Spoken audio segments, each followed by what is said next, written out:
नमस्कार। देवभूमि के दंगल में आप सभी का स्वागत है। मैं हूं आपके साथ गरिमा वाजपेयी। देवभूमि के दंगल में आज बात करेंगे किसकी कितनी तैयारी, चुनावी संग्राम जारी।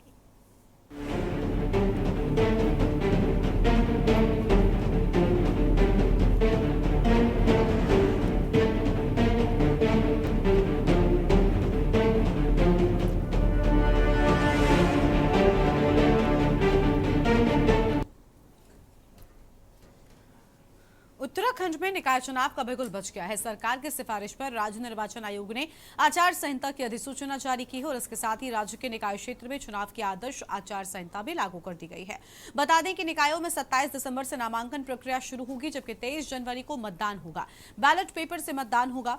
100 नगर निकाय चुनाव में होंगे और नगर निकायों में चुनाव होंगे। तो वहीं निकाय चुनाव के ऐलान के साथ ही भाजपा कांग्रेस ने जिताऊ प्रत्याशियों पर मंथन भी शुरू कर दिया है। वहीं कांग्रेस ने राज्य सरकार पर अपनी सुविधा के अनुसार आरक्षण में बदलाव का आरोप लगाया। बता दें कि राज्य के करीब 100 नगर निकायों के चुनाव साल 2018 में हुए थे, जिनका 5 साल का कार्यकाल 1 दिसंबर 2023 को ही खत्म हो गया था। इसके बाद राज्य सरकार ने निकायों में प्रशासकों की तैनाती कर दी। वहीं प्रशासकों की तैनाती के करीब 1 साल बाद अब जाकर सरकार ने निकाय चुनाव की घोषणा की है। ऐसे में सवाल यह है कि निकाय चुनाव को लेकर भाजपा कांग्रेस की क्या तैयारी है और इस चुनावी दंगल में किसका पलड़ा कितना भारी है। आज इसी मुद्दे पर करेंगे विस्तार से चर्चा, लेकिन उससे पहले एक नजर आज के इस रिपोर्ट पर डालिए।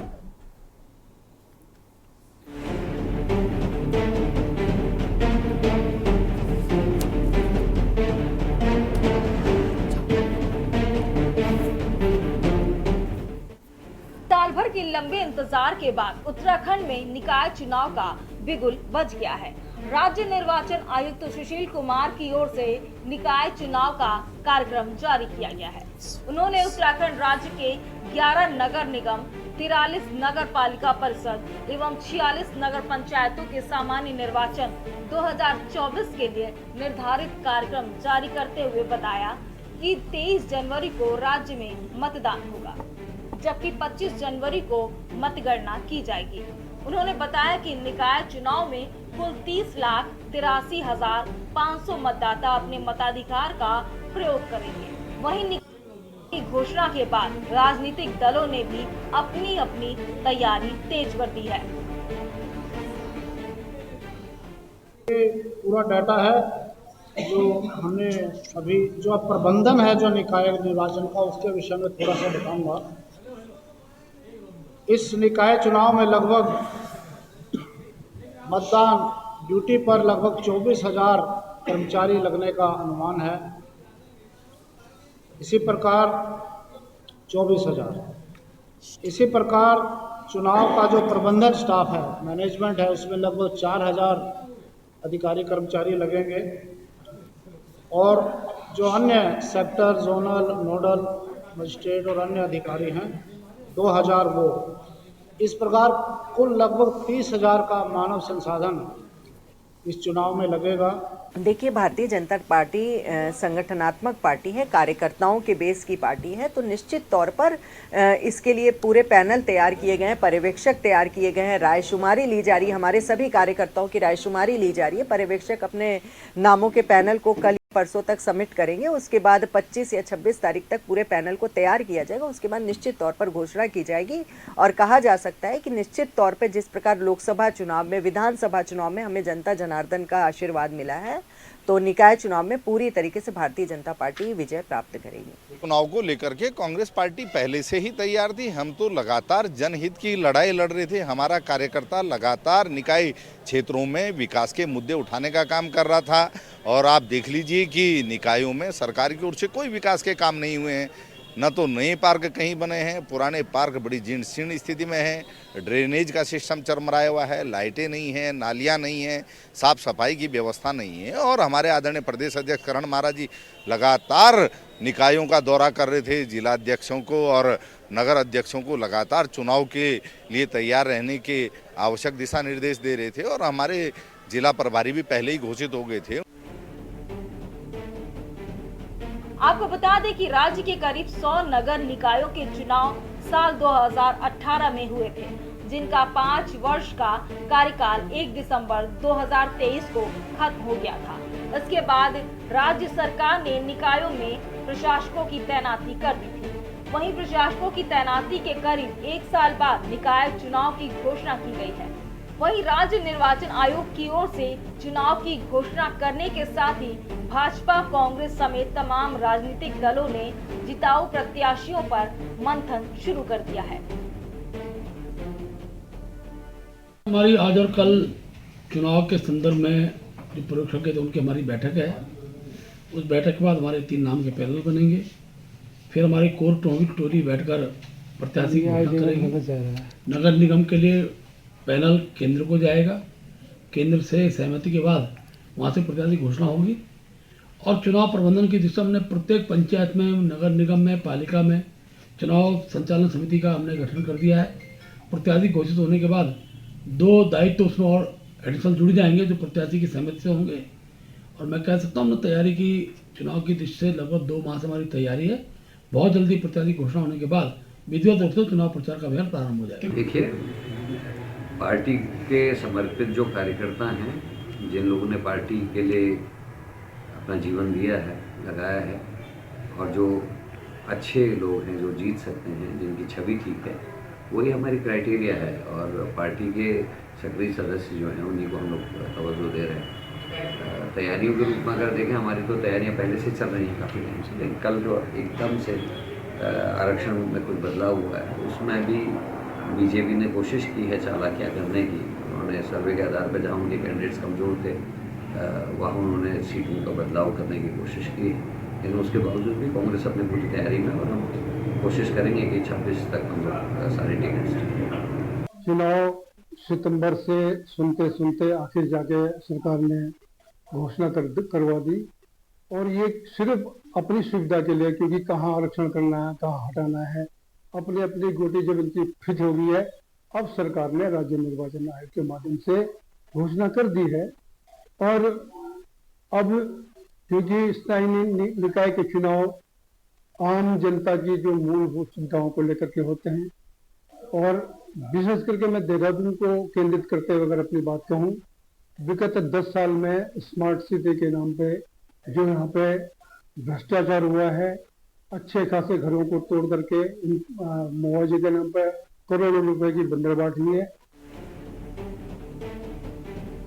कुल मिलाकर उत्तराखंड में निकाय चुनाव का बिगुल बज गया है।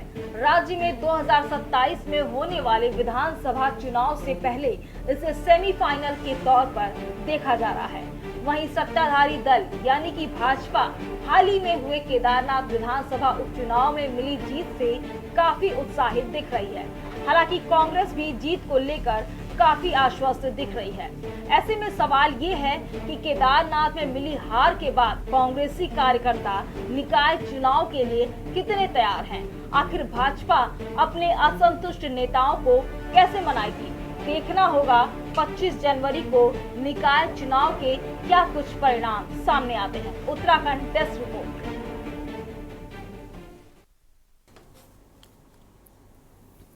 देवभूमि के दंगल में निकाय चुनावों को लेकर आज करेंगे विस्तार से चर्चा। खास मेहमानों का पैनल हमारे साथ में जुड़ चुका है। सबसे पहले इनसे आपका परिचय कराते हैं। कुंवर जपेंद्र सिंह जी हैं, बीजेपी के प्रवक्ता, प्रदेश प्रवक्ता है, और मंजू त्रिपाठी जी, प्रदेश प्रवक्ता कांग्रेस पार्टी की ओर से हमारे साथ में हैं, और हमारे साथ में शांति प्रसाद भट्ट जी हैं, केंद्रीय प्रवक्ता उत्तराखंड क्रांति दल की ओर से, और साथ ही हमारे साथ राजीव नयन बहुगुणा जी हैं, वरिष्ठ पत्रकार हैं। कुछ मेहमान हमारे साथ में अभी देरी में जुड़ेंगे। बहुत स्वागत आप सभी का। शुरुआत कर लेते हैं सबसे पहले कांग्रेस पार्टी की प्रवक्ता मंजू त्रिपाठी जी के साथ में। कांग्रेस पार्टी की ओर से अपनी सुविधा अनुसार आरक्षण सूची जारी करने की बात कही जा रही है। अब निकाय चुनाव भी बहुत नजदीक आ गए, तब एक नया बहाना नहीं लगता कांग्रेस ने तैयार कर लिया है? इस बार तैयारी कितनी है? बीजेपी एक तरफ मजबूत प्रत्याशियों पर मंथन कर रही है, लेकिन कांग्रेस पार्टी जो अब तक ये कह रही थी कि चुनाव करा ही नहीं पाएंगे, अब जब तारीखें आ गई तो, हालांकि थोड़ा पहले से ही आपने ये वाला मुद्दा उठाया था कि अपने मर्जी अनुसार, अपनी सुविधा अनुसार जो आरक्षण की बात सामने आई थी, वो कितना ठीक लग रहा है? मंजू जी अनम्यूट कीजिए। मंजू जी पहले बोलिए।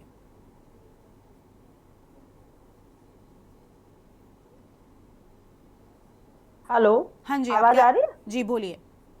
हाँ, देखिए, सर्वप्रथम मैं सभी को नमस्कार करते हुए आज के इस मुद्दे पर बात चर्चा करने के लिए बैठी हूँ। ये जो है, आप देख रहे हैं कि कांग्रेस पार्टी शुरू से कह रही थी कि भाई कोई ना कोई डर है, जो 2023 में कार्यकाल पूरा हो गया था, लेकिन भाजपा इस चुनाव को करवा नहीं रही थी। दाल में कुछ काला तो सबको नजर आ रहा था। क्यों? क्योंकि ये हर जगह जो है निकाय चुनाव इसलिए नहीं करा रहे थे क्योंकि स्मार्ट सिटी के नाम पर शहर को लूटा गया है। लूटा क्या मतलब, जैसे डाका डाला गया है, इस देश की जनता के जेब में डाका डाला गया है। आप देखिए, बद से बदतर स्थिति है कॉलोनियों की, जहां पर नालियां साफ नहीं होती हैं, स्ट्रीट लाइट्स खराब है जी। न्यूज में आता है कि वो जो कर्मचारी लेके चले गए क्योंकि आउटसोर्सिंग वालों को इन्होंने तनख्वाह नहीं दी, क्या नहीं दिया कि लाइट तक अब वो अपने घर लेके चले गए। तो ये स्थिति पैदा हुई और ये ये जो समाचार पत्रों की सुर्खियों में भी रहा। और स्मार्ट सिटी के नाम पर जहां जहां देखिए, बरसात में इनकी पूरी पोल पत्रिका खुल गई, जगह जो है गड्ढे, जो सड़कें जो है नदियों में परिवर्तित हो गई। यही नहीं, हर तरफ जो है ये फेल है। और निकाय चुनाव के लिए कांग्रेस का हर कार्यकर्ता अपने अपने क्षेत्र में मजबूती के साथ लड़ेगा और जिसको भी हमारे शीर्ष नेतृत्व टिकट देंगे, सभी लोग एकजुट होकर उसके साथ लग जाएंगे। जैसे कि हमारे प्रदेश अध्यक्ष, यशस्वी प्रदेश अध्यक्ष श्री करण महाराज जी ने कहा कि भाजपा अपनी जो है चीटिंग करने में से बाज नहीं आती है, गुलाटी मारने से बाज नहीं आती। उसने जो है आरक्षण अपने मुताबिक दिया। उनको जहां पता था कि हम इस जगह पर हमारा प्रत्याशी नहीं जीत सकता, वहां पर उन्होंने आरक्षण दे दिया। तो इस तरह का काम करने से भाजपा की ये फितरत में है, उससे वो बाज नहीं आएगी। लेकिन फिर भी निकाय चुनाव के लिए हमारे कांग्रेस के सब लोग जनहित के लिए, जनहित की लड़ाई लड़ेंगे। एक एक घर जा रहे हैं, बड़ी मेहनत कर रहे हैं और बहुत मजबूती के साथ इस चुनाव को लड़ेंगे और विजय प्राप्त करेंगे। ठीक है, शांति प्रसाद भट्ट जी का रुख कर लेंगे, केंद्रीय प्रवक्ता उत्तराखंड क्रांति दल की ओर से। शांति प्रसाद जी, अब तो निकाय चुनाव हो रहे हैं, कल तारीखों का भी ऐलान हो गया, लेकिन विपक्ष का लगातार ये कहना कि बीजेपी ने अपनी सुविधा के अनुसार आरक्षण किया, जबकि वो इस बात से पल्ला झाड़ रहे हैं, कितना ठीक है? और सबसे बड़ी बात कि अब तो निकाय चुनाव जो लंबे समय से चर्चा का विषय बने हुए थे, हम आपने कितनी बार चर्चा की है कि निकाय चुनाव सरकार करा भी पाएगी नहीं। आरोप विपक्ष की ओर से ये भी लग रहा था कि इन्हें डर है चुनाव में, निकाय चुनाव में स्थानीय मुद्दों को ध्यान में रखती है जनता। तो क्या बीजेपी जो अब तक सारे चुनावों में अच्छा परफॉर्म कर रही थी बाकी विपक्षी दलों के मुकाबले, मुख्य विपक्षी दल कांग्रेस के मुकाबले, उसे निकाय चुनाव में कोई डर था? और अब अगर देरी से हुआ, ये जो जितनी भी देरी हुई निकाय चुनावों में, उसके बाद अब आखिरकार हो ही रहे हैं, तब आरक्षण वाली बात निकलकर सामने आ रही है, तो कौन सी चीज फिट बैठ रही है? देखिए गरिमा जी, लोकतंत्र में चुनाव का बड़ा महत्व होता है। ये जनता इसे पर्व की तरह लेती है। निकाय चुनाव पिछले दिसंबर 3 तारीख को हो जाने चाहिए थे, बॉडी गठित हो जानी चाहिए थी, मगर पिछले वर्ष से लगातार महीना दर महीना अभी होंगे, कल होंगे, अभी होंगे, जल्द होंगे, ये चलता रहा और पूरा साल बीत गया। क्यों भारतीय जनता पार्टी की राजनीति पर शक होता है, उसका एक छोटा सा उदाहरण मैं आपको दे दूं। अभी 20 तारीख तक किसी को पता नहीं था चुनाव की कब होगी डेट, कब आचार संहिता लगेगी। कोहरा छटा हुआ पड़ा हुआ था। और जब जैसे ही इन्होंने जो घोषणाएं करी आरक्षण की, 10 दिन में आपत्ति आई और अचानक चुनाव सामने आ गया और मुझे लगता है 15 जनवरी तक सब खत्म भी हो जाएगा।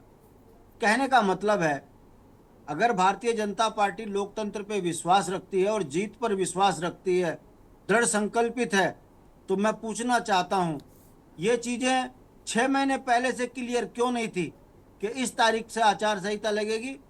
लोकसभा विधानसभा में सबको पता होता है। ये अचानक इस तरह से जो होना है, ये चोर बाजारी दिखती है भारतीय जनता पार्टी की। दूसरी बात, भाजपा अगर आरक्षण में राजनीतिक भेदभाव न करती तो भाजपा के अंदर से ही विरोध के स्वर न खड़े होते। सवाल विपक्ष नहीं कर रहा है, सवाल भारतीय जनता पार्टी के विधायक लोग कर रहे हैं कि इन्होंने हमारी राजनीतिक हत्या कर दी, करो नहीं तो कोर्ट जाएंगे। अब आ जाइए, निकाय चुनाव के मुद्दे क्या होंगे? मैं पूछना चाहता हूं यशी, देहरादून अस्थायी राजधानी है, बताइए यहाँ बुजुर्ग सुरक्षित हैं? सरेआम हत्या हो रही है। क्या ये भारतीय जनता पार्टी के लिए भारी नहीं पड़ेगा ये मुद्दे? देहरादून जो अस्थायी राजधानी है, ये जाम से जनता इतनी परेशान है कि आम जनमानस शाम को बाहर निकलना उसके लिए दूभर हो गया है। पोल्यूशन का इतना बुरा हाल है कि आम जनमानस साइनस का रोगी हो गया, सांस की बीमारी देहरादून में हो रही है। मौसम बदलते ही नाना प्रकार की बीमारियां देहरादून में बुजुर्गों को और जवानों को होने लगी है। ये अब मुद्दे बन रहे हैं। भ्रष्टाचार, भाई भतीजावाद, घोटाले, ये भाजपा के लिए सिरदर्द बन गया है। और जिस तरीके से नगर निगम के कर्मचारी नियमित होने के लिए, तनख्वाह के लिए धरने प्रदर्शन कर रहे हैं, यह बताने के लिए काफी है कि भारतीय जनता पार्टी जब अस्थायी राजधानी देहरादून के अंदर चरमराई व्यवस्था के साथ सत्ता चला रही है, तो राज्य के अन्य निकायों में क्या हाल होगा, ये किसी से छुपा नहीं है। भाजपा अच्छी तरह जानती है कि उनकी राजनीतिक पोल खुल चुकी है। कहीं ऐसा ना हो कि निकाय चुनाव में उनको मुंह की खानी पड़े, इसीलिए वो चोरी छुपे चुनाव कराने की तैयारी कर रही है। जिस तरह से आनन फानन में यह आचार संहिता का लगना, घोषणा होना और 15 दिन में चुनाव होना, ये पता लगता है कि भारतीय जनता पार्टी अच्छी तरह जानती है कि अचानक में कहीं ना कहीं अन्य जो कमजोर लोग हैं वो शायद उस तरह की तैयारी ना कर पाए और भारतीय जनता पार्टी इस चुनाव को मैनेज करके जीतने का प्रयास करे। हमारा ये स्पष्ट कहना है कि लोकतंत्र में तय समय से चुनाव न कराना ये राजनीतिक बेईमानी है और भारतीय जनता पार्टी ने ये बेईमानी करी है। इसीलिए 5 साल के बाद 1 साल बिना लोकतंत्र के निकाय चुनाव को चलाना ये स्पष्ट बताता है कि यह भारतीय जनता पार्टी की सोची समझी चाल थी। वो ये जानती थी कि यदि निकाय चुनाव उस समय पर होते तो ये बुरी कदर हारते। देखना अभी भी है, जनता ने तय करना है कि इन निकायों में कामा जैसे भ्रष्टाचारी चाहिए या फिर जो निकाय चुनाव में विकास की योजना के साथ आपके बीच में आए उनको चुनना है। तय जनता ने करना है। 15 साल में भारतीय जनता पार्टी ने राज्य की जो दुर्दशा की है वो अब आम जनता के सामने है। जनता चुनाव में किसको चुनती है, अब देखते हैं आने वाले समय में पता चले। ठीक है, हमारे साथ में और मेहमान हैं राजीव नयन बहुगुणा जी हैं, वरिष्ठ पत्रकार हैं। बहुत स्वागत सर आपका भी। राजीव नयन जी, क्या लग रहा है, बीजेपी जो सारे चुनावों में बढ़िया परफॉर्म कर रही थी, उसने आनन फानन में निकाय चुनाव की घोषणा, जैसा कि शांति प्रसाद जी कह रहे हैं, आनन फानन में घोषणा की है। और किस बात का डर बीजेपी को? क्या निकाय चुनाव इतने हावी हो जाएंगे? वो बीजेपी जो हमेशा चुनावी मूड में रहती है, चुनाव की तैयारियों में रहती है, उसने अगर देरी की तो क्या वाकई ये वजह हो सकती है देरी की कि उन्हें डर था कि शायद उन्हें इस चुनाव में कोई बड़ा झटका लग सकता है, जो अब तक हमने पिछले कुछ सालों में देखे तो नहीं देखा ऐसा? देरी करने की वजह तो मुझे ये नजर आती है कि राजनीतिक दलों के लिए चुनाव एक परीक्षा के समान होता है। और जैसे बच्चे परीक्षा से डरते हैं, परीक्षा चाहते हैं कि टलती जाए, इतनी देर से हो तो कुछ और तैयारी कर लें, तो राजनीतिक दलों की भी यही मनोग्रंथि होती है।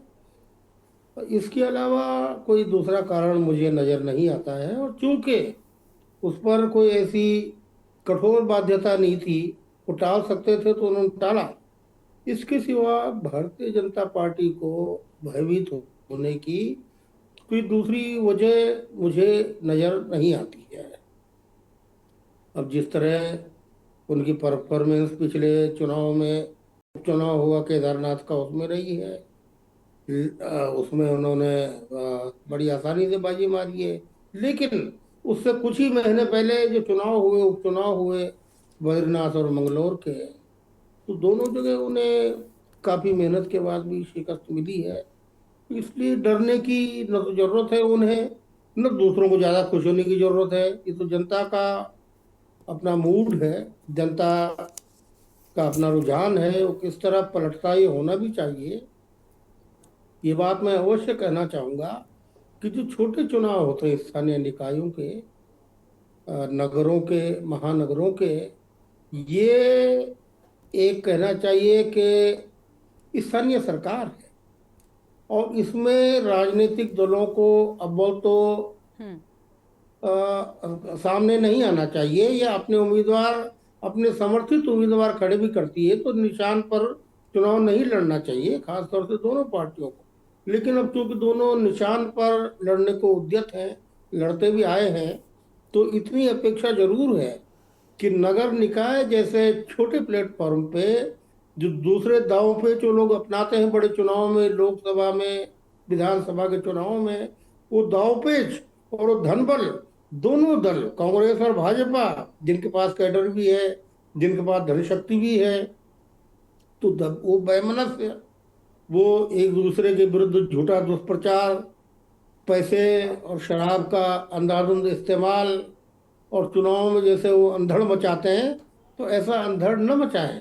क्योंकि एक नगर में जहाँ एक कॉम्पैक्ट सोसाइटी है, मैं यहाँ बैठा हूँ, मेरे बगल में कोई दूसरे हैं, उनका राजनीतिक मत कोई दूसरा है, तो लोगों में जो इन चुनाव के कारण खटास बैठेगी, वैमनस्य उपजेगा, वो स्थायी वैमनस्य का रूप ले सकता है।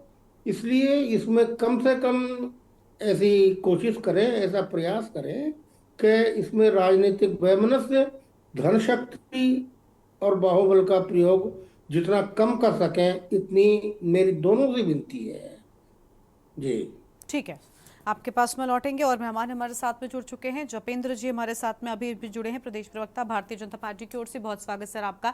जपेंद्र जी, शांति प्रसाद जी ने ये कहा और मंजू जी का भी यही कहना है कि बीजेपी डरी हुई थी और यही वजह है कि आकस्मिक उन्होंने एकदम से तारीखों का ऐलान कर दिया और अपनी सुविधा के अनुसार सारी चीजें निकाय चुनाव में करने का प्रयास बीजेपी कर रही है। बड़ी बात यह, बीजेपी जो बहुत अच्छा परफॉर्म कर रही थी, कम से कम उत्तराखंड की ही अगर हम सिर्फ बात कर रहे हैं, तो बाकी दलों के मुकाबले कोई खतरा बीजेपी को नजर नहीं आ रहा था। कहते ना, क्लैरिटी थी, कोई पेच नहीं फंस रहा था। सभी चुनावों की हम बात कर लें, उस बीजेपी को लेकर विपक्षी ऐसा क्यों कहने पर मजबूर हो रहे हैं? क्या बद्रीनाथ और मंगलौर की हार इतनी भारी पड़ गई कि उसके बाद ये उठने लगा कि बीजेपी कमजोर हो गई है, निकाय चुनावों से बीजेपी डरने लगी? हम विपक्ष की बातों पे ध्यान तो देते हैं लेकिन तवज्जो नहीं देते। तवज्जो हम देते हैं जनता की बात पे। और जैसा अभी बहुगुणा जी ने कहा, वरिष्ठ पत्रकार हैं, उन्होंने बड़ी साफ तस्वीर रखी, एक बहुत साफ सुथरा और निष्पक्ष आकलन उन्होंने रखा, तो निश्चित तौर पर हम उस पे तवज्जो देंगे।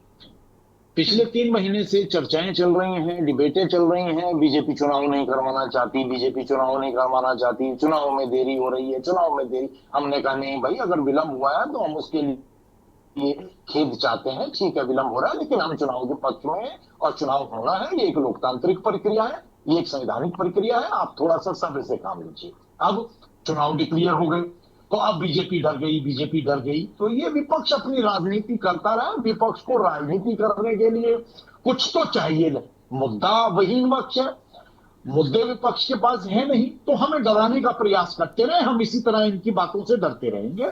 और जवाबदेही हमारी उत्तराखंड के जन के प्रति है, जवाबदेही हमारी उत्तराखंड के बुद्धिजीवियों के प्रति है, युवाओं के प्रति है, महिलाओं के प्रति है। एक साफ सुथरी राजनीति और राजनीतिक आयाम, जो जिस स्वच्छता से राजनीति को आगे ले जाने का प्रयास भारतीय जनता पार्टी या भारतीय जनता पार्टी का नेतृत्व कर रहा है, जैसा अभी बहुगुणा जी ने कहा, तो निश्चित तौर पर भारतीय जनता पार्टी उसी पथ पे आगे बढ़ रही है और चाहती है कि चुनावों के अंदर धन बल का प्रयोग रुके, प्रत्याशी अपनी सेवा भावना के साथ आगे आए। और भारतीय जनता पार्टी में इसी आधार पर चुनाव के प्रक्रिया के साथ साथ प्रत्याशियों के चयन की प्रतिक्रिया भी इसी दिशा में आगे बढ़ रही है कि हम जनता का, वोटर का दिल जीत सकें, हम अपने काम से उनका भरोसा जीत सकें। बाकी अगर विपक्ष ये कह रहा है कि बीजेपी डर गई, तो भैया हम आपसे डर गए, लेकिन हम अपनी जनता के प्रति, अपने उत्तराखंड के प्रति, अपने वोटरों के प्रति हम जवाबदेह हैं और उनकी जन भावनाओं का सम्मान करते हुए आदरपूर्वक राजनीति को उसी दिशा में आगे ले जाने का भारतीय जनता पार्टी निरंतर प्रयास करती रही है और भविष्य में भी करती रहेगी। ठीक है, लेकिन भारतीय जनता पार्टी पर ये जो आरोप लग रहे हैं कि अपनी सुविधा के अनुसार आरक्षण वाली बात और तारीखों के ऐलान के बाद, इस पर और विस्तार से हम चर्चा करेंगे, जानेंगे आपसे कि आखिर ऐसा क्यों किया गया। लेकिन उससे पहले एक ब्रेक के लिए आप रुकते जल्द लौटेंगे। आप देख रहे हैं के न्यूज, खबरों का सारथी।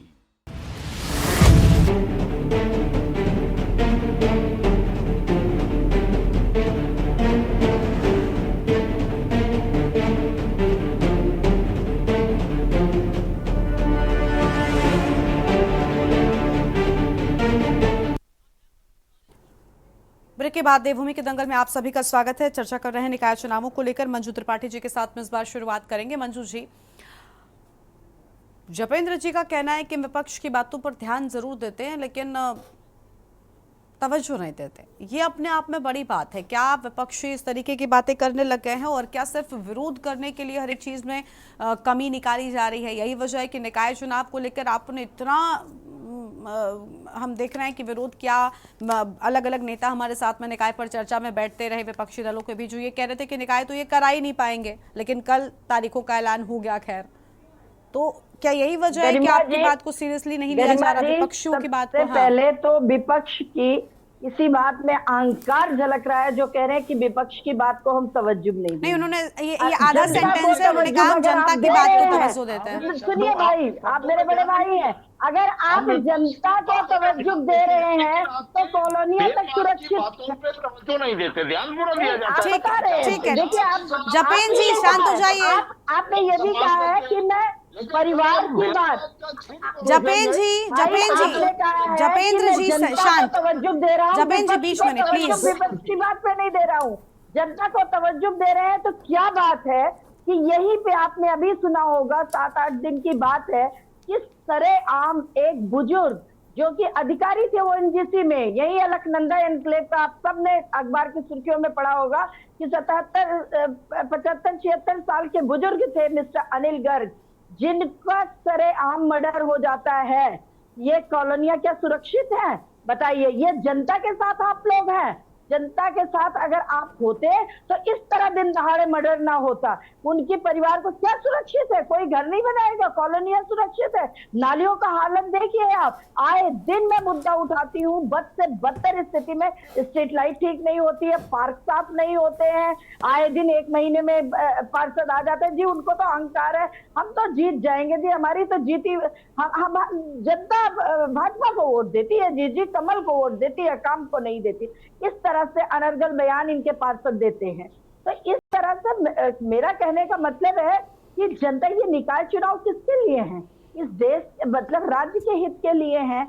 पार्षद जो है अपने अपने क्षेत्र में अपना काम करें और अच्छे से काम करें, उसको जनता जनार्दन चुनेगी। जो पार्षद जिस लायक होगा उस तरह से जनता उसको चुनेगी।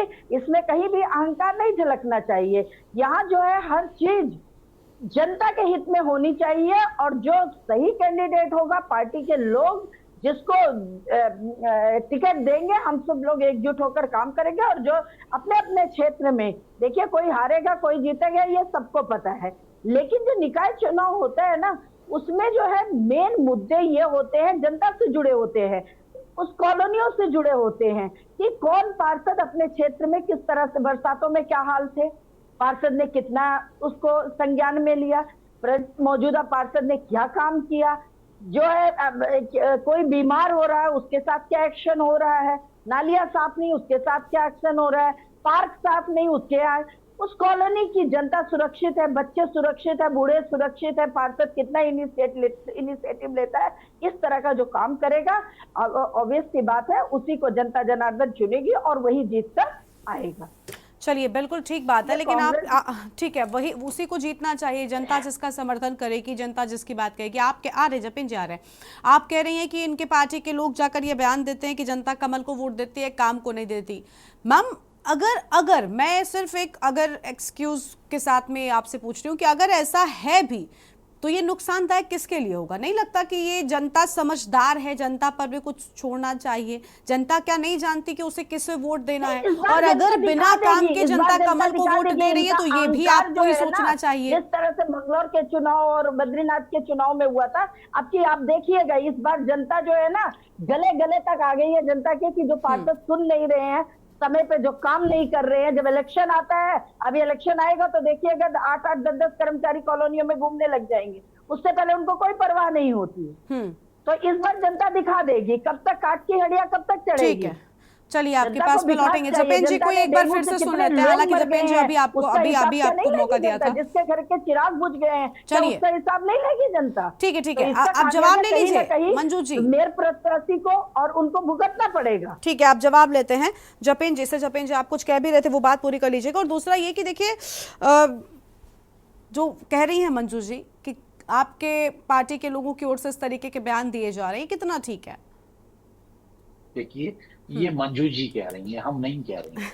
भारतीय जनता पार्टी नहीं, लेकिन को उनकी पता ओर से है, उदाहरण भारतीय दिया जनता गया पार्टी नाम के लेकर। हाँ, पार्षदों को पता है कि अगर आ काम जाइए नहीं जतेन भाई, मेरी कॉलोनी में आ जाइए, देख लीजिए दिन दहाड़े किस तरह से चीटिंग की गई है, किस तरह से दूसरी कॉलोनियों के रातों रात काम किया जा रहा है। कभी आ जाइए, चाहे आप मेरे यहाँ पीजिए, आप मेरे भाई हैं। अगर कहीं कोई कमी रह गई होगी, ठीक है, हम स्वीकारते हैं कि कहीं कोई कमी भी रह गई होगी, हम स्वीकार कर रहे हैं। अगर कहीं कोई कमी रह गई होगी तो बात अलग है, आप शिकायत के हकदार हैं, हम शिकायत सुनेंगे। लेकिन भारतीय जनता पार्टी के पार्षदों को बहुत अच्छे से पता है कि जनता काम की वजह से ही उनका चुनाव करती आई है, जनता काम की वजह से ही उनका चुनाव करेगी।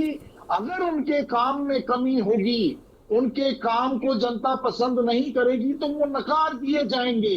ये जो राजनीति की काठ की हांडी कांग्रेस की इतनी बार पक गई, तो वो उसी का नतीजा है कि आज भारतीय जनता पार्टी के प्रति, भारतीय जनता पार्टी के कार्यकर्ताओं के प्रति, भारतीय जनता पार्टी के पार्षदों के प्रति जनता का भरोसा है। और हम यकीन दिलाते हैं कि अगर कहीं काम में कमी रह गई होगी तो वक्त रहते उसे भी दुरुस्त किया जाएगा।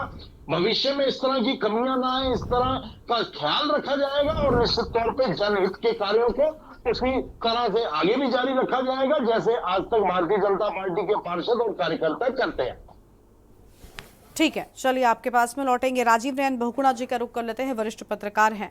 राजीव जी, काम और कमल ये दो बातें, अगर बिना काम के भी कमल पर वोट जा रहा है तो नहीं लगता कि ये चिंता का विषय कांग्रेस पार्टी के लिए ही है कि ऐसा आखिर क्यों हो रहा है? आप अपनी बात जनता तक क्यों नहीं पहुंचा पा रहे हैं कि आखिर आपके लिए भी जनता विचार करे, या आप अब भरोसा खो चुके हैं जनता के बीच से?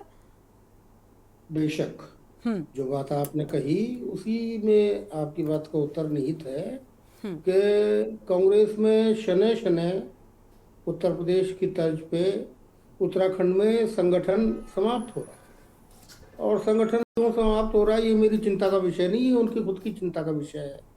और वो कितने पक्ष में तर्क दें, लेकिन जो दिख रहा है वो दिख रहा है कि पिछले 10, 12, 15 साल से सत्ता हर मोर्चे पर उनसे दूर है। तो अपना आत्मविश्लेषण करें।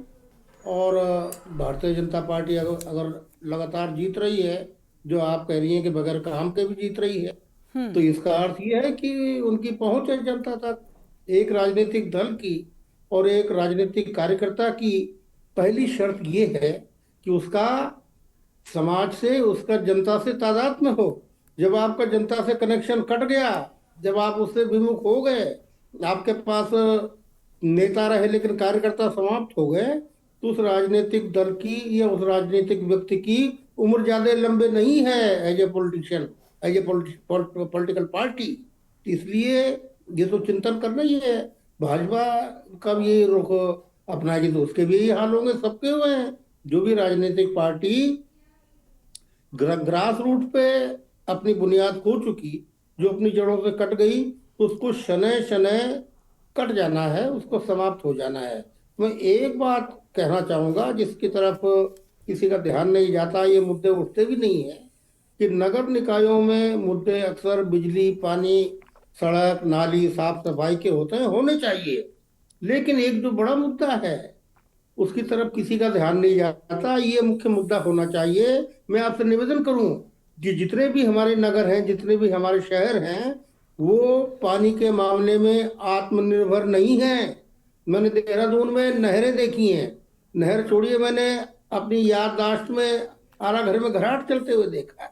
आज आप पानी के लिए कहीं सोंग नदी से पानी ला रहे हैं, कहीं दूसरी किसी छोटी नदी पर डैम बना के वहां से आप पानी ला रहे हैं। आप पानी के मामले में आत्मनिर्भर नहीं है। इसलिए नगर निकाय का, नगर निगम का पहला कर्तव्य वाटर कंजर्वेशन होना चाहिए। ऐसा नियम बनाइए कि नक्शा तब पास हो कि जब एक निश्चित परिमाण में, निश्चित क्षेत्रफल में आप मकान के पेड़ लगाएंगे। और पेड़ सजावटी नहीं, बल्कि वो पेड़ जिसमें तितली बैठे, चिड़िया बैठे, मधुमक्खी बैठे। अब देहरादून में चिड़िया दिखती कहाँ है? और चिड़िया केवल देखने के लिए, मन बहलाने के लिए नहीं है, बल्कि वो इकोलॉजी की अनपेड वर्कर, स्वैच्छिक कार्यकर्ता है। वो वैक्सीनेशन कर रही है, बीजों का प्रसार कर रही है, इधर से उधर आपके जो हानिकारक कीट है उनको खा रही है। तो पहला वृक्षारोपण, दूसरा वाटर कंजर्वेशन। ये नियम बना दीजिए कि नक्शा तब पास होगा जब आप अपने घर में रेन वाटर हार्वेस्टिंग का एक सिस्टम बनाएंगे। आपका नक्शा तब पास होगा कि जब आप अपने घर के एक निश्चित एरिया में सॉइल कंजर्वेशन और वाटर कंजर्वेशन करने वाला पेड़ लगाएंगे। बिल्कुल, बड़ी अच्छी बातें और सुझाव आपकी ओर से दिए गए, लेकिन राजीव नयन जी, आज के वक्त में इन चीज़ों को मुझे लगता है पूरी तरीके से इग्नोर किया जा रहा है और यही वक्त है कि हम देखिए कितनी प्राकृतिक आपदाओं से भी जूझ रहे हैं। खैर, ये तो एक अच्छी सलाह थी। जपेन जी, अब आएंगे आपके पास में, अभी आपको लगातार हमने मौका दिया।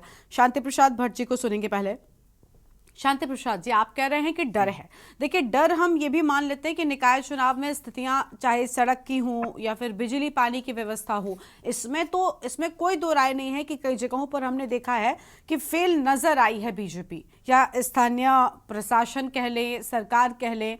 तो क्या यही वजह है कि आप लोगों को ऐसा लग रहा है कि बीजेपी को कोई डर था, सिर्फ राष्ट्रीय मुद्दों पर काम होता रहा, बड़ी चीजें होती रहीं, बड़े बड़े मुद्दे यूसीसी, मूल निवास, इन जैसी चीजों पर काम होता रहा, स्थानीय छोटी चीजों पर लोगों ने ध्यान दिया ही नहीं, सड़कों की स्थिति खराब होती चली गई, उस ओर नजर नहीं गई?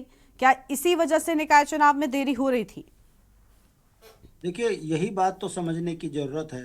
जब भारतीय जनता पार्टी लोकतंत्र की बड़ी पार्टी है, लोकतंत्र पे विश्वास रखती है, ईमानदार है, तो गरिमा जी पूछिए इनसे, 1 साल चुनाव क्यों नहीं कराए आपने? 1 साल लोकतंत्र क्यों खत्म करके रखा आपने निकाय में?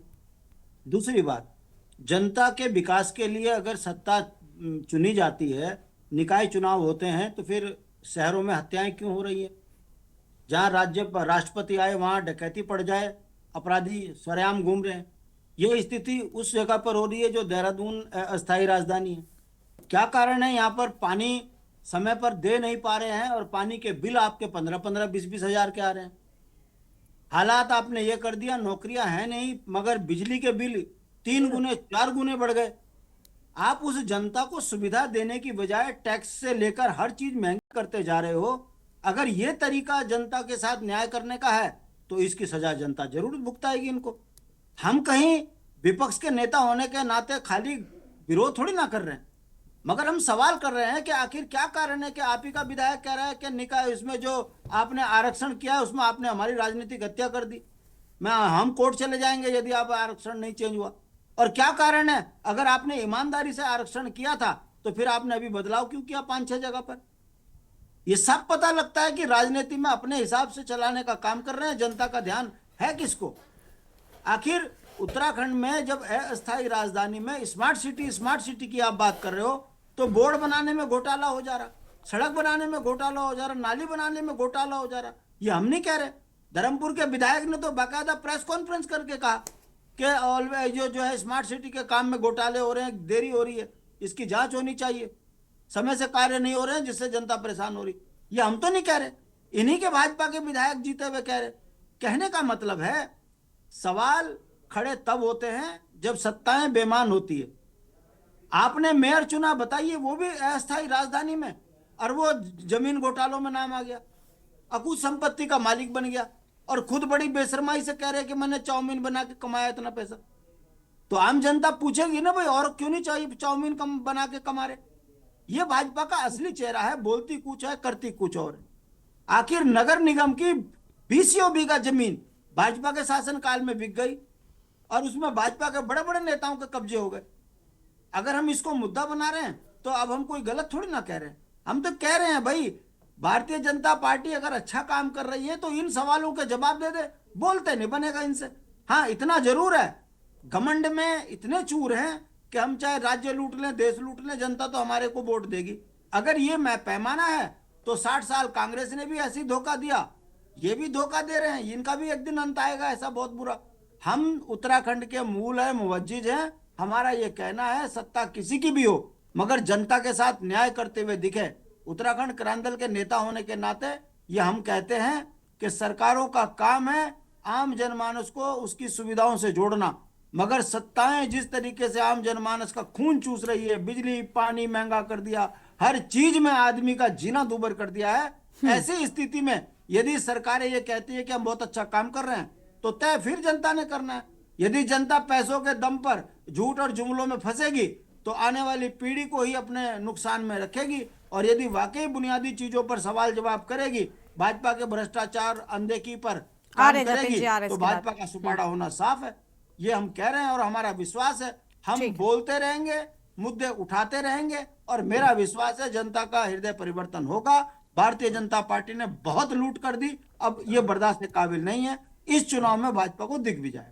अब देखिए, ये तो जनता ही फैसला करेगी कि जनता के साथ लूट हुई है या फिर नहीं। हर चुनाव में हम इंतजार करते हैं कि अगर आप हृदय परिवर्तन की बात कर रहे हैं, हम तो कह रहे हैं ना, विपक्ष अपनी बात को मजबूती के साथ रखे और विपक्ष मजबूत होगा, ये बहुत अच्छी बात है। जपेन जी क्या कह रहे हैं आप, बताइए।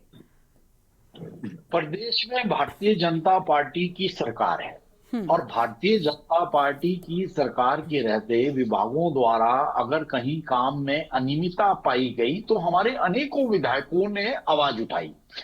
भ्रष्टाचार, अभी जैसे शांति जी ने कहा कि भारतीय जनता पार्टी के विधायकों ने आवाज उठाई, तो भारतीय जनता पार्टी, यही तो हम समझाना चाह रहे हैं कि भारतीय जनता पार्टी के विधायकों ने अगर कहीं भ्रष्टाचार की बू आई तो आवाज उठाई। तो ये भारतीय जनता पार्टी की सरकार है। मुद्दा, भारतीय जनता पार्टी मुद्दे के ऊपर काम करती है, अपने उत्तराखंडियत के ऊपर काम करती है। विधायक हमारे निरंतर काम कर रहे हैं और उसके बावजूद अगर कोई भ्रष्टाचार करता है तो उसे नकारा जाना निश्चित है, जनता के द्वारा भी, पार्टी के द्वारा भी, संगठन के द्वारा भी। आज भ्रष्टाचार को लेकर जितनी कार्रवाइयां भारतीय जनता पार्टी के रहते हुए हैं, भारतीय जनता पार्टी के लोग मुखर होकर बात करते हैं। आज से पूर्व में कभी ऐसा हुआ कि किसी दल की सरकार है और उस दल के भ्रष्टाचार में कहीं कहीं अगर कहीं विभागीय कोई कार्रवाई में कमी नजर आई तो विधायक बोले हो, मंत्री बोले हो, लेकिन भारतीय जनता पार्टी में बोला जाता है। भारतीय जनता पार्टी में विभागों की कार्यप्रणाली के ऊपर अगर नजर आता है कि कहीं सवाल उठाने चाहिए तो सवाल उठाए जाते हैं। मुद्दों के ऊपर काम करना भारतीय जनता पार्टी की सरकार का, भारतीय जनता पार्टी के कार्यकर्ताओं का, भारतीय जनता पार्टी के पार्षदों का, ये उनका रूटीन वर्क है। और उन्हें पता है कि अगर हम जनता को काम करके देंगे, जनता को काम पसंद आएगा, तभी हम जनता की पहली पसंद बनेंगे। अभी शांति जी ने कहा कि 1 साल चुनाव विलंब हुआ, ठीक है, अगर आपको 1 साल के विलंब की ठेस पहुंची तो हम क्षमा प्रार्थी हैं, नहीं विलंब होना चाहिए था। और भविष्य में भारतीय जनता पार्टी बिल्कुल ख्याल रखेगी कि किसी भी तरह के चुनावों में देरी ना हो। विपक्ष के सवाल उठाने से पहले तारीखें घोषित कर दी जाए ताकि आप लोग बड़ी देर से आपने सोचा। और जपेन जी देखिए, बहुत देर से आपने सोचा और बहुत सारे चुनावों के बाद ही आपने सोचा। भारतीय जनता पार्टी का प्रत्येक कार्यकर्ता और सरकार की जवाबदेही है और सरकार अब पूरी अपनी जिम्मेवारी और जवाबदेही के साथ काम कर रही है और उत्तराखंड के हित में इसी तरह से काम करती रहेगी। चलिए ठीक है, आपके पास में लौटेंगे। हमारे साथ में शिव प्रसाद सेमवाल जी अभी जुड़ चुके हैं, अध्यक्ष हैं राष्ट्रीय और रीजनल पार्टी की ओर से। बहुत स्वागत सर आपका। शिव प्रसाद जी, निकाय की तारीखों का ऐलान हो चुका है। विपक्ष कह रहा है कि सरकार डर रही है क्योंकि स्थानीय मुद्दों पर इस बार वोटिंग होगी और अब जनता का मन एकदम भर चुका है। क्या लग रहा है, क्या वाकई में बीजेपी निकाय में इतनी कमजोर हो गई कि उसे डरने की जरूरत है? जाहिर सी बात है, पिछले 15 सालों के आंकड़े आप उठा के देख लीजिए। आधा लोग तो निर्दलीय ही जीतते हैं। आप पूरा आंकड़े उठा के देख लीजिए, कौन जीतता है निकाय के चुनाव में। निकाय के चुनाव में आधे उम्मीदवार निर्दलीय जीतते हैं। तो जिसका मतलब है कि जो पार्टी का फैक्टर है वो निकाय के चुनाव में नहीं होता है। तो सीधी सी बात है कि भाजपा का डर भी लाजमी है और बीजेपी ने इस बार भी बड़ी संख्या में, जहां जैसा प्रत्याशी मजबूत है उस सीट को वैसा आरक्षित कर दिया। कहीं इनके ओबीसी की कोई महिला बाई दी हुए मजबूत है तो वैसा कर दिया। कहीं एससी कोई कैंडिडेट मजबूत है और विपक्ष में के पास कोई एससी कैंडिडेट नहीं है तो उसको एससी सीट कर दिया। इस तरीके से न सिर्फ बीजेपी इस तरीके से करती है, बल्कि मेरे पास बहुत सारे ऐसे आंकड़े हैं कि क्षेत्रों का तक परिसीमन इस तरीके से कर दिया है कि जहां उनको लगता है कि भाई यहाँ पे भाजपा का वोट बैंक है, इस तरीके से है, तो उसको उस तरीके से घुमा दिया। आम जनता को पता ही नहीं चलता है कि कौन सा वार्ड कहाँ से शुरू होता है और कहाँ पे खत्म होता है।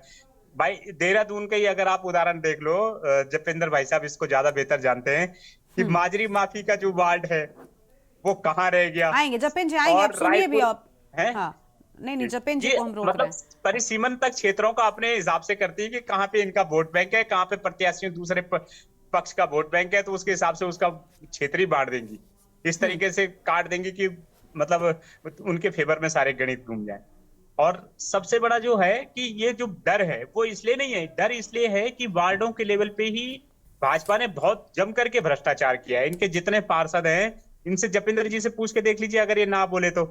फर्जी ढंग से पार्षदों ने अपने यहाँ सफाई कर्मचारी रखे जिनका धरातल पे कोई नामो निशानी नहीं है।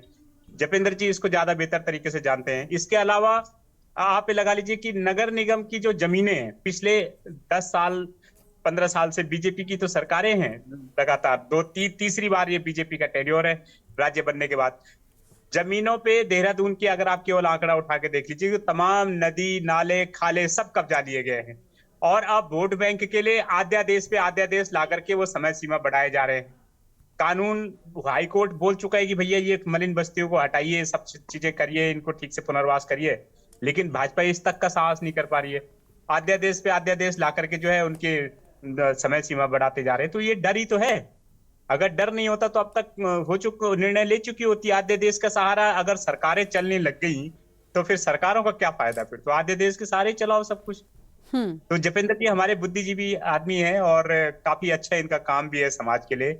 भले ही अभी आज की डेट में बीजेपी में है और बीजेपी सत्ता में है, तो उनका अपना एक राजधर्म हो सकता है, लेकिन इस बात से कोई मतलब असहमति नहीं हो सकती कि बीजेपी में एक डर तो होता ही है, और किसी भी सत्ताधारी पार्टी में एंटी इनकम्बेंसी का डर तो होता ही होता है। अब कोई कितना भी इनकार कर ले भाई, एंटी इनकम्बेंसी अपने आप। अभी भाजपा जो है केदारनाथ में हारते हारती बची है। बद्रीनाथ में जो हिंदुत्व का गढ़ है, 4 धाम जिसके लिए सब कुछ बोलते हैं, वहां पिछली बार बीजेपी हार गई, इस बार हारते हारते बची। लेकिन अगर सब एक कुछ निर्दलीय चुनावों को कैंडिडेट छोड़ नहीं दें तो होता बाकी जगहों पर तो बीजेपी ही है जो मजबूत है। एक सारे विपक्ष एक तरफ और बीजेपी नहीं लगता कि पलड़ा उसका भारी है, तो कोई तो वजह होगी सर। सिर्फ कमल पर वोट तो नहीं पड़ रहा, काम पर वोट पड़ रहा है। नहीं, दो राय नहीं है भाई। जब सत्ता है तो सत्ता है तो काम पे भी वोट पड़ेगा, और लोगों की जब अपेक्षाएं पूरी नहीं होंगी, सत्ता के अहंकार में जो है इस पर थोड़ा सा विपक्षों को मजबूत होकर सोचना चाहिए। होगी कि नहीं होगी? चलिए ठीक है, जपेन जी जल्दी से आप पूरा कीजिए, आप कुछ कह रहे थे सर। जी देखिए, हो सकता है कि राजनीति में बहुत से प्रत्याशी जो हैं थोड़ा सा ओवर कॉन्फिडेंस में काम कर जाते हैं कई बार, लेकिन जनता इस चीज का एहसास बहुत जल्दी करा देती है। और सत्ता से जुड़े हुए सभी कार्यकर्ताओं को, नेताओं को ये बहुत अच्छी तरह से मालूम होता है कि हमारे प्रति जनता की आशाएं बहुत है, हमारी जिम्मेवारी भी बहुत है, और सत्ता में होने की वजह से हम लोगों को कुछ अच्छा काम करना है, कुछ बढ़ के काम करना है। और प्रत्येक पार्टी का कार्यकर्ता, भारतीय जनता पार्टी का कार्यकर्ता उसी उम्मीद से और उसी मंशा से काम भी करता है। हाँ, कहीं अगर मान लीजिए थोड़ी सी चूक हो जाती है तो उस चूक का सुधार किया जाता है। यही लोकतंत्र की खूबसूरती है। और भारतीय जनता पार्टी अपनी नीतियों के दम पर हमेशा ये प्रयास करती है कि हमारी नीतियां, हमारी विचारधारा राष्ट्र को समर्पित रहे, ना कि किसी व्यक्ति को समर्पित रहे। और राष्ट्र हित में, प्रदेश हित में, उत्तराखंड के हित में, उत्तराखंड वासियों के हित में अगर कुछ बेहतर हो सकता है, और वो सरकार और हमारे कार्यकर्ता करने का प्रयास करते रहे हैं, और इस चुनाव में भी आपको नजर आएगा कि उसी तरह के लोग चुन के आएंगे और जनता का प्यार उन्हें उसी तरह से मिलेगा जैसे पूर्व में मिला। ठीक है, चलिए आपके पास में लौटेंगे, राजीव नयन बहुगुणा जी के पास में जाएंगे। और राजीव नयन जी, क्या लग रहा है कि इस बार फिर से जो बीजेपी और विपक्षों के बीच में जंग छिड़ गई है, आरक्षण के एंगल से आप क्या कुछ कहेंगे? क्या अपनी सुविधा के अनुसार ये कदम उठाया क्या? और देरी, एक तो पहले चुनाव में देरी कर दी बीजेपी ने, उसके बाद तारीखों के ऐलान में देरी कर दी। कांग्रेस तो आखिरी वक्त तक यही कह रही थी कि ये निकाय करा ही नहीं पाएंगे। ऐसा क्यों किया बीजेपी ने? एक मौका, कहते हैं ना, मौका देना। राजीव जी, चुनाव को एक दिन आगे पीछे नहीं कर सकते हैं, तो आपको समय पे करवाना है, उसकी मियाद है। लेकिन निकायों के साथ दुर्भाग्यवश ऐसा नहीं है, इसलिए हर दल जिसके पास सत्ता होती है वो ये चाहता है कि मैं कुछ और आगे खिसकाऊं, इतने में अपने पक्ष में कुछ और मैनेज कर लूं। करते भी हैं, जनता को तुष्ट करने के थोड़ा क्षणिक चमत्कार दिखा के, जैसे जादूगर तमाशा दिखाता है कुछ देर का, बाद में चाहे टाटा पीस हो जाए, आतिशबाजी, तो ऐसा करते भी हैं। तो हो सकता है कि इसलिए देरी की हो, ये होता चला आया पहले से। और आरक्षण की जो बात है, ये भी मैं जब से मैंने होश संभाला, तो तब तो आज़ादी को कुछ ही साल हुए थे, तो तभी से ये खेला चल रहा है कि किसी बड़े नेता के लिए कोई सुरक्षित सीट ढूंढी है तो उसको वहां रिजर्व कर दिया, कहीं कोई दूसरा विपक्ष का नेता उभर रहा है उसको आरक्षित करवा दिया, कहीं हटा दिया, कहीं लगा दिया। अपनी सुविधा अनुसार ये चलता रहता है, होता आया है, अब बढ़ रहा है। ये दुर्भाग्य है कि प्रवृत्ति अब बढ़ रही है और निकायों जैसे छोटे चुनाव क्षेत्रों में, वार्डों में या नगरों में ये करना बहुत दुर्भाग्यपूर्ण है। इससे आरक्षण का जो मूल उद्देश्य है, आरक्षण की जो मूल मंशा है वो तो तुरहित हो जाती है और समाप्त हो जाती है। एक फॉर्मेलिटी के लिए आपने कहीं से कहीं वो घोषित कर दिया, किसी सीट को आरक्षित कर दिया, किसी को आरक्षित कर दिया। ये अच्छी परंपरा नहीं है और अंततः इसका खमियाजा हमारे लोकतांत्रिक सिस्टम को भुगतना पड़ेगा। बिल्कुल, देखिए अब देखना है कि आखिर निकाय चुनावों में जनता किसका साथ देती है और किसके समर्थन में नजर आती है। फिलहाल हमने देखा कि विपक्षी एक तरफ है जो लगातार ये आरोप लगा रहे हैं कि सत्ता पक्ष ने सब कुछ अपने मन मुताबिक और अपनी सुविधा के अनुसार किया है, लेकिन अब फैसला जनता के हाथों में है। शुक्रिया आप सभी मेहमानों का हमारे साथ चर्चा में आने के लिए, अपनी बात रखने के लिए। तो निकाय चुनाव में अब आर पार की स्थिति नजर आ रही है, तारीखों का ऐलान हो चुका है, अब जनता के हाथों में फैसले की घड़ी है। देखना होगा जनता निकाय में किसे जीत दिलाती है। देवभूमि के दंगल में इतना ही। आप देखते रहिए के न्यूज़ इंडिया। नमस्कार।